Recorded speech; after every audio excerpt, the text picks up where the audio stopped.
Welcome to the Slop Temple. We pray this video helps. You have what you need: 1 sheet of 8, 5 by 11 letter paper, scissors, glue or double-sided tape, and a ruler. Start by folding the paper in half lengthwise and press a sharp crease. That creates a center guide. Once done, open it and fold each short edge inward about 1/2 inch toward the center crease so the edges nearly meet. Make sure to align them. This sets the envelope width and keeps the finished seam tidy and even for the next steps. You now form the pocket. Fold the bottom of the sheet up so it overlaps the center area, leaving roughly 1/3 of the sheet above as the future top flap. Once positioned, apply glue or double-sided tape along the inner side seams only. Avoid glue near the center where contents will sit. Press the glued sides firmly and hold for a few seconds to bond.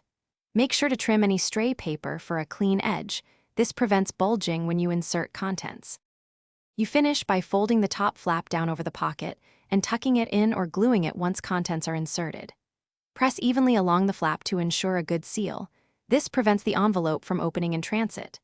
Make sure the address is centered on the front and the stamp is in the top right corner.